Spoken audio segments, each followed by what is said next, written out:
Hoje eu queria trazer uma palavra que se localiza lá em Gênesis, no capítulo 11. Se você quiser acessar aí a sua Bíblia, ou abrir a Bíblia, provavelmente acessar, a grande maioria. Deixa aí aberto em Gênesis capítulo 11. Antes de começar a ler, eu quero trazer uma breve contextualização do que está acontecendo aqui. Os 11 primeiros capítulos de Gênesis, na verdade, são uma introdução do livro de Gênesis. O propósito do livro de Gênesis não é contar sobre a criação do mundo, sabiam disso? O propósito do livro de Gênesis é contar o nascimento da história de Israel, através de Abraão, Isaac e Jacó, e José. Os 11 primeiros capítulos são apenas uma breve introdução do que aconteceu antes, uma introdução do porquê, de qual contexto, quando Deus se revela para Abraão ali no capítulo 12. E aqui no capítulo 11 nós estamos na narrativa pós-dilúvio. O dilúvio acabou de acontecer, Noé e sua família saem então da arca, Deus os abençoa dizendo, olha, multipliquem-se, se espalhem por toda a terra. Ele já tinha feito essa bênção lá em Gênesis, no começo, no jardim, e agora ele refaz essa promessa, dizendo essa bênção, essa bênção, dizendo se espalhem e se multipliquem. E aí, logo após o dilúvio, nós vamos ter a história de do capítulo 11. A famosa história da Torre de Babel. E eu gostaria de começar lendo esse texto com vocês, a partir do versículo 1, então, em que diz assim: houve um tempo em que todos os habitantes do mundo falavam a mesma língua e usavam as mesmas palavras. O autor ele está querendo dizer aqui, mais do que qual língua, se era o hebraico, se era o aramaico, mais do que isso, ele está querendo dizer que toda a população, que todo mundo vivia debaixo de uma grande unidade, de uma mesma visão política, digamos assim, de uma mesma visão utópica, de uma mesma visão. Eles se comunicavam com o mesmo propósito, com o mesmo objetivo. O que o autor está querendo dizer aqui é que o coração de todos estavam inclinados para o mesmo objetivo. Resumidamente é isso, o coração do mundo inteiro estava inclinado para um mesmo objetivo. E aí nós vamos descobrir qual era esse objetivo. E o texto continua dizendo assim, olha, ao migrarem do leste, encontraram uma planície na terra da Babilônia, onde se estabeleceram. O autor aqui diz ao migrarem do leste. A palavra no hebraico, ela pode ser traduzida também como migraram para o leste. Ao invés de migraram do leste, elas migraram para o leste. Isso faz muito sentido dentro do contexto que nós estamos aqui. Porque eu não sei se vocês lembram, lá no jardim, quando Adão e Eva pecam, e eles são expulsos, a Bíblia diz que um anjo foi colocado então no portão leste do jardim. Vocês lembram disso? No portão leste. E então eles saem pelo lado leste. Quando Caim peca e ele também se exila para construir a sua vida, o texto diz que ele foi para o leste. E é interessante que quando o autor nos diz aqui que logo após o dilúvio a humanidade migra para o leste, nós temos um sentido simbólico muito forte aqui. O que nós estamos vendo é que a humanidade pós-dilúvio continuou se afastando do jardim.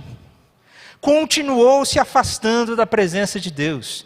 Que mesmo após o dilúvio, mesmo Deus tendo recomeçado tudo de novo, o coração do homem continua corrupto, continua pecaminoso, e toda a humanidade segue junto para o leste. Segue se afastando do jardim, segue se afastando dos propósitos, da promessa de Deus.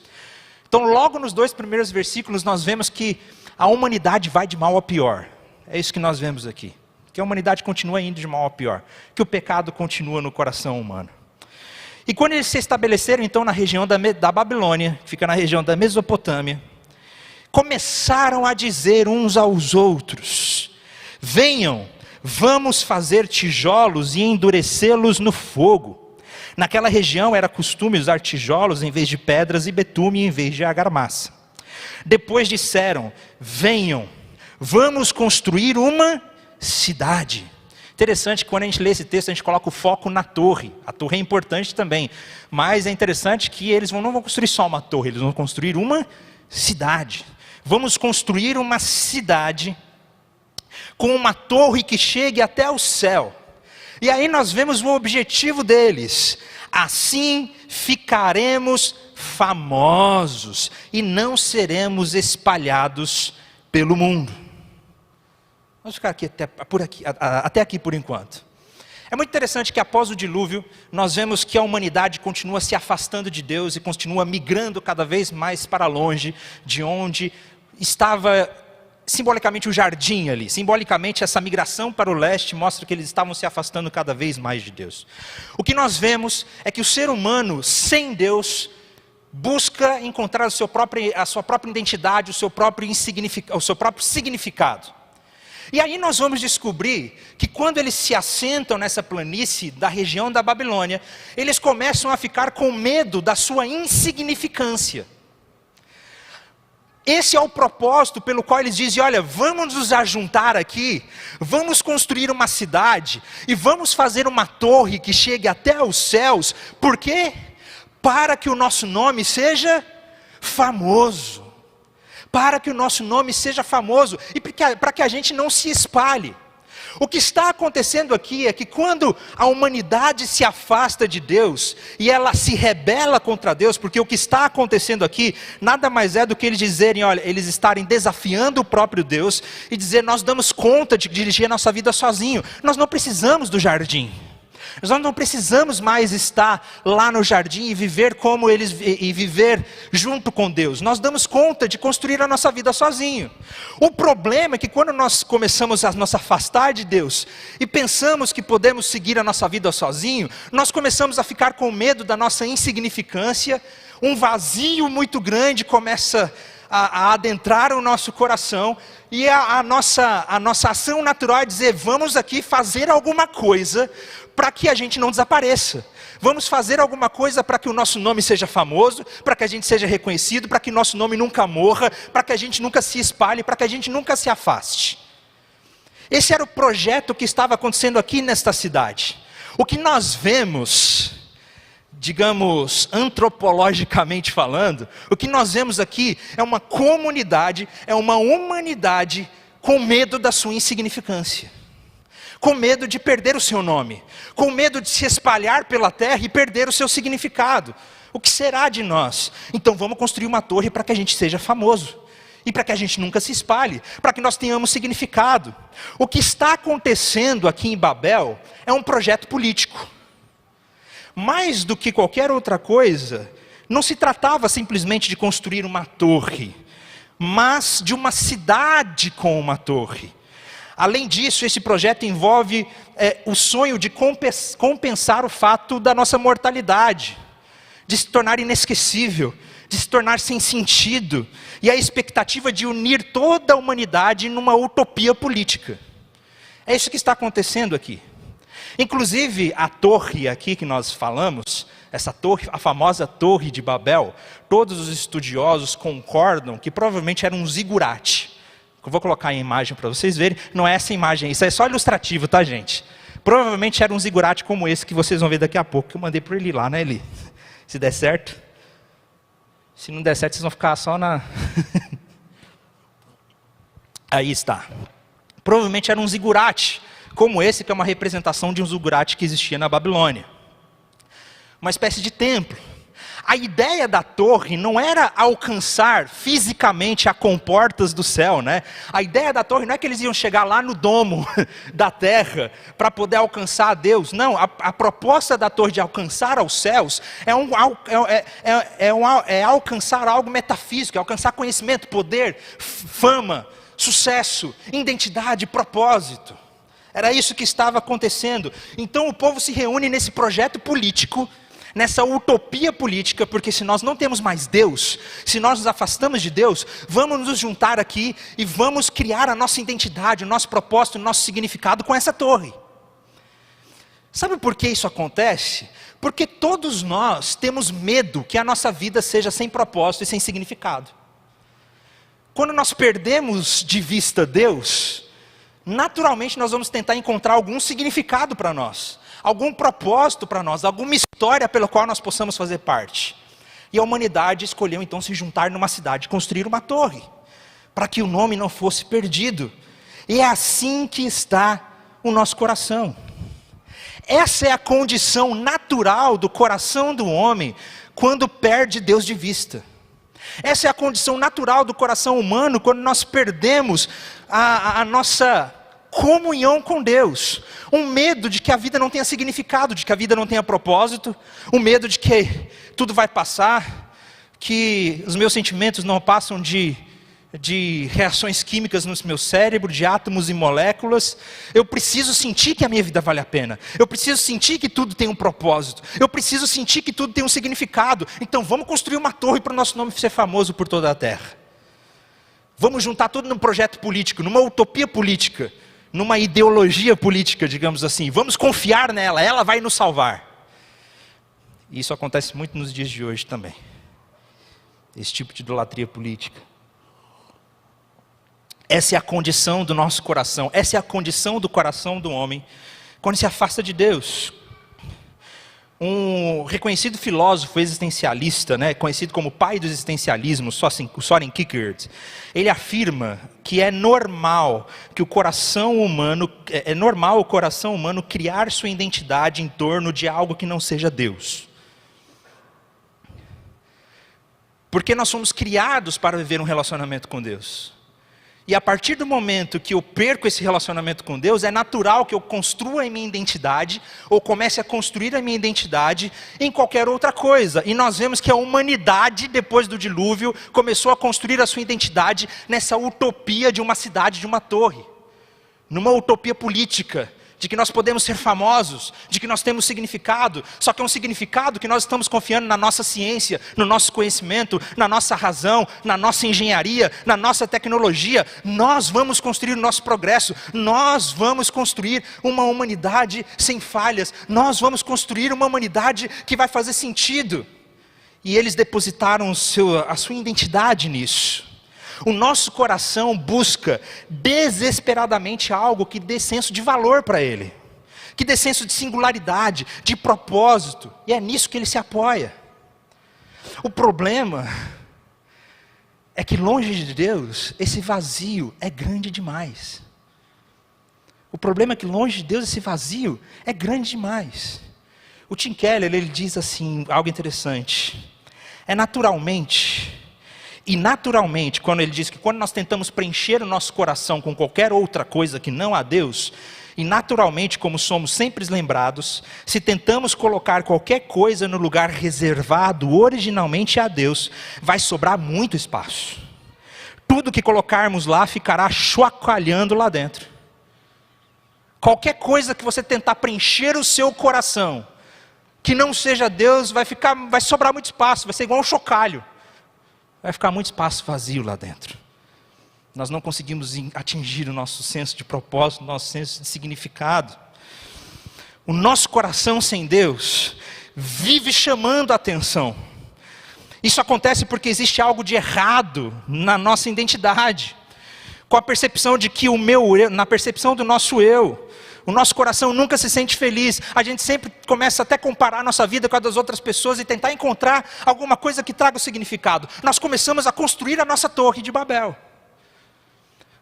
Claro que nós não vamos construir uma torre fisicamente como na história, mas quando nós começamos a construir a nossa torre no seu perfil do Instagram, com aquelas fotos maravilhosas, com os stories maravilhosos, ou com o seu trabalho, com sua carreira, com aquilo que você faz, nós estamos tentando construir uma torre para que o nosso nome seja famoso, para que a gente não se espalhe pela terra, para que eu tenha significado e propósito, para que eu não me perca nisso.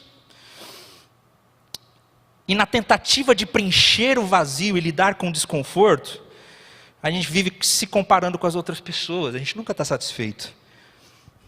Nós nunca estamos satisfeitos. O problema de tentar construir uma torre de Babel, o problema de tentar construir uma torre para ser famoso, o problema de tentar encontrar esse significado é que nunca satisfaz. A gente vive frustrado e então a gente começa a se comparar com as outras pessoas. Quantas vezes eu já me comparei com outras pessoas nas redes sociais e me senti menor, e me senti insignificante diante de tanta coisa que aquela pessoa fazia. Então eu preciso melhorar ainda. O C.S. Lewis, ele diz que o orgulho não se satisfaz em ter uma coisa, mas em tê-la em quantidade maior do que os outros. Dizemos que as pessoas se orgulham de ser ricas, espertas, bonitas, mas isso não é verdade. Elas têm orgulho de ser mais ricas, mais espertas, mais bonitas que outros. Se todas fossem igualmente ricos ou inteligentes ou bonitos, não existiria motivo para orgulho. O problema é que quando a gente se afasta de Deus, nosso coração se torna orgulhoso e nós queremos ser sempre mais do que alguém. Nós queremos construir a nossa torre. Esse é o problema. E nós fazemos isso o tempo todo. Trabalhamos com coisas que não gostamos, fazemos dietas que detestamos, realizamos todo tipo de coisa, não pelo prazer de realizá-las, mas para construir um currículo que impressione, para construir uma torre, para que o nosso nome seja famoso, para que sejamos reconhecidos por toda a terra. A Madonna, não sei se tem alguém aqui que gosta da Madonna, com todo respeito à carreira dela, ela deu uma entrevista na revista Vogue uma vez, que foi muito interessante o que ela disse. Não quero criticar ela aqui, só quero pegar esse trecho do que ela disse. Olha que interessante. O que me impulsiona na vida é o medo de ser medíocre. Esse medo é o que sempre me impele. Venço um de seus ataques e descubro-me como um ser humano especial, mas logo continuo me sentindo medíocre e desinteressante, a menos que faça outra coisa espetacular. Apesar de ter me tornado alguém, ainda tenho que provar que sou alguém. Minha luta não terminou e acho que nunca terminará. Olha que interessante isso.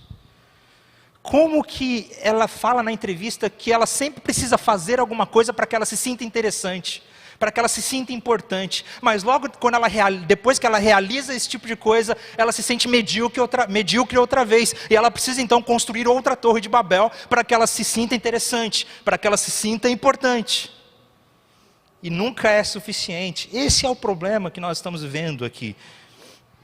Longe de Deus, nós estamos eternamente insatisfeitos, e isso era o que estava acontecendo ali em Babel.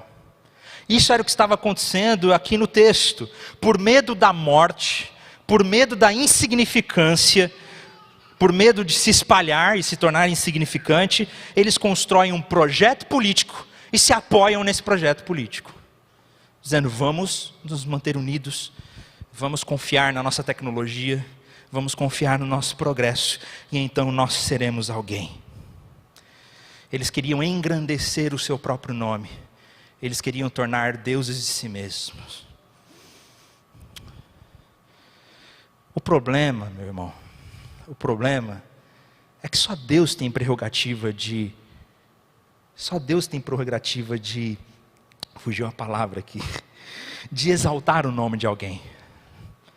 Só Deus tem a prerrogativa de tornar alguém famoso, ou o nome de um povo famoso. O problema é que eles estavam tentando fazer isso sozinhos. O problema aqui não é a cidade em si. Até porque depois nós vemos cidades que são abençoadas, como Jerusalém, que tem tantas poesias, e até hoje nós vemos em cidades, né? O problema não é a cidade em si, ou a torre em si.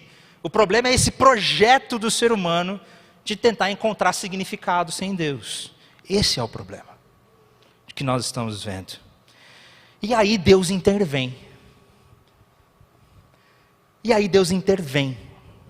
E é muito interessante a intervenção que Deus faz nessa história. Voltando aqui para o texto, né, que termina dizendo: assim ficaremos famosos e não seremos espalhados pelo mundo. E o texto continua no versículo 5. O Senhor, porém, desceu para ver a torre que estavam construindo. É interessante aqui, tem algo que eu acho muito interessante, é irônico. E o autor aqui, parece que ele está sendo propositalmente irônico. em dizer o seguinte, meu querido, sabe essa torre, esse projeto humano para encontrar fama, para encontrar identidade, para encontrar significado, sabe tudo que você faz para encontrar significado na sua vida, todos os seus empreendimentos, tudo que você tem construído na sua vida, diante de Deus, isso é miserável, isso não é nada. E o autor é tão irônico em dizer, olha, essa torre tão grande que alcançava os céus, que Deus teve que descer para ver o que estava acontecendo. O autor está fazendo uma ironia de mostrar o quão insignificante essa torre era. Que não tinha nada demais nela. Que Deus tem que descer para ver o que está acontecendo. Isso é muito interessante. O Senhor, porém, desceu para ver a cidade e a torre que estavam construindo. Vejam, disse o Senhor, todos se uniram e falam a mesma língua, ou seja, têm o mesmo projeto, têm o mesmo ideal, têm uma mesma ideologia. Todos se uniram, falam a mesma língua, isto é o começo do que fazem. Nada do que se propuserem a fazer daqui em diante lhes será impossível. Venham, vamos descer e confundi-los com línguas diferentes, para que não consigam mais entender uns aos outros. Assim o Senhor os espalhou pelo mundo inteiro, e eles pararam de construir a cidade. Ela recebeu o nome de Babel, pois ali o Senhor confundiu as pessoas com línguas diferentes e as espalhou pelo mundo. É muito interessante esse trecho. Nós temos aqui uma divina confusão, como é o título da pregação que eu coloquei. Geralmente quando alguma confusão acontece na nossa vida, quando alguma coisa sai do nosso propósito, a gente costuma colocar a culpa no diabo, ou a culpa nas coisas ruins da vida. Mas aqui nós temos uma história onde o próprio Deus foi o causador de confusão. Nós vemos que Deus intervém e destrói o projeto humano, para que ele pudesse construir o seu próprio projeto, o projeto do reino de Deus. Isso é interessante. E o que nós podemos aprender com tudo isso, com essa divina confusão? Nós vemos aqui no texto, a mensagem que o autor está querendo nos revelar aqui no texto, que Deus está querendo nos revelar, é justamente que Deus não legitimará nenhuma universalidade baseada na vontade de poder humana. Que Deus não vai legitimar nenhum projeto humano que ele não esteja presente. Que tudo isso está fadado ao fracasso. É interessante que nós vemos nesse texto também, aí é um outro assunto para quem quiser assistir lá a aula de Gênesis, porque eu já dei uma aula sobre a Torre de Babel lá na Escola do Discípulo, está online lá, e aí eu me aprofundo um pouco mais nessas questões, que não dá tempo da gente falar aqui. Mas é interessante que nós vemos que Deus ele gosta inclusive da pluralidade. A Torre de Babel também é uma ótima história para que nós possamos conversar sobre pluralidade, sobre as diferenças, né? Porque Deus não quer uma monopolítica ideia, um projeto utópico de poder. Deus gosta e ama e se apoia na pluralidade, em que Ele reina sobre tudo e todos. Mas Deus gosta da individualidade, da pluralidade. E aí nós vemos então que Deus quebra Babel, que Deus destrói esse projeto monolítico anti-Deus, para dar início mais uma vez ao seu reino aqui na terra com Abraão e Israel, mediante Cristo e a igreja. Deus dispersa os autoconfiantes, Ele intervém no projeto, mostrando que aquilo não era da vontade dEle. E aí o que isso significa para nós hoje? Quando nós olhamos para essa história da Torre de Babel, que é uma história muito antiga, né? E como nós lemos essa história para nós hoje? Quer dizer então que Deus, se eu estiver tentando construir a minha vida sem Deus, Ele vai intervir, vai causar confusão na minha vida, que vai causar confusão para que eu não entenda mais ninguém, que vai espalhar todo mundo do meu projeto? Será que Deus vai fazer a mesma coisa com a minha vida? Não necessariamente. Não é isso que o texto está querendo dizer. Claro, e aí ficou alerta, hein, gente? Claro que Deus intervém sim com confusão muitas vezes em nossas vidas. É claro que Deus intervém nos nossos planos muitas vezes para que nós possamos ser colocados no caminho outra vez. Nós vemos isso na vida do apóstolo Paulo, quando ele tenta ir para a Ásia e não consegue, Deus intervém. Nós vemos diversas vezes na Bíblia, quando pessoas tentaram fazer alguma coisa e Deus interveio. E eu não tenho dúvida que Deus pode intervir na sua vida se você estiver longe da vontade dEle para te trazer para o trilho de novo. Eu não tenho dúvida disso. Mas a principal mensagem que eu vejo aqui nesse texto, que Deus intervém e causa confusão, é que Deus está mostrando, está dizendo que qualquer projeto que você se apoiar para construir a sua identidade, o seu significado, o seu propósito, distante dele, está fadado ao fracasso. Se tem algo que nós podemos tirar daqui, é que é inútil confiarmos em qualquer outra coisa que não seja o Senhor. Se tem uma mensagem que nós podemos tirar da Torre de Babel, é que é inútil confiar num projeto político. É inútil confiar num projeto socialista de governo. É inútil confiar num projeto liberal de governo. É inútil depositar a nossa confiança em torres humanas.